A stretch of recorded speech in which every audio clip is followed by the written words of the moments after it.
எறும்பு மெல்ல ஊர்ந்து சென்று கொண்டிருந்தது. அப்போது பூரான் அதன் அருகே வந்தது. நண்பா, நான் வருவதை கூட கவனிக்காமல் எங்கே சென்று கொண்டிருக்கிறாய் என்று எறும்பிடம் கேட்டது. எறும்பு, பூரான் நண்பா, உன்னை கவனித்துக் கொண்டிருந்தால் என் கடமையை நான் சரிவரச் செய்ய முடியாதே என்று ஊர்ந்து கொண்டே சொன்னது. அப்படி என்ன முக்கியமான கடமை என்று பூரான் கேட்டது. எறும்பும் ஊர்வதை நிறுத்தாமல், மழைக்காலத்திற்கு தேவையான உணவை வெயில் காலத்திலேயே தேடிச் சேர்த்து வைப்பது என் கடமை.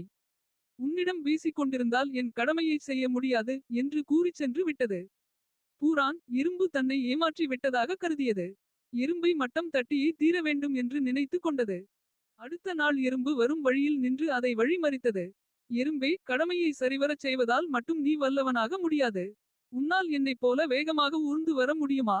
அப்படி வந்தால் நீ என்னை விட வல்லவன் என்று ஒத்துக்கொள்கிறேன் என்று கேட்டது. அதற்கு எறும்பு, வீண் பேச்சு வேண்டாமே. நான் என் கடமை செய்ய விட்டேன் என்று பணிவாக கேட்டது. பூரான், தப்பித்து ஓட பார்க்காதே என்று கேலி செய்தது. அதற்கு எறும்பு மிக அமைதியுடன், பூரானே, உன் அளவுக்கு வேகமாக என்னால் ஊற முடியாது. அந்த தைரியத்தில் நீ பேசுகிறாய். ஆனால் நான் செய்யும் சில காரியங்களை உன்னாலும் செய்ய முடியாது. அதனால் யார் வலியவன் என்ற பரீட்சை எல்லாம் வேண்டாம் என்று திரும்பவும் கூறியது. பூரானோ, அப்படி என்ன சாகசத்தை நீ கிழித்து விடப்போகிறாய்?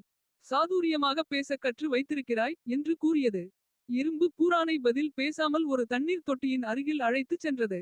பூரானை வேடிக்கை பார்க்கச் சொல்லி விட்டு கரையின் அருகில் இருந்த ஒரு துரும்பில் தொற்றிக்கொண்டு தண்ணீரில் விழுந்து அந்த துரும்பை பற்றி கொண்டு தண்ணீரில் மிதந்தது.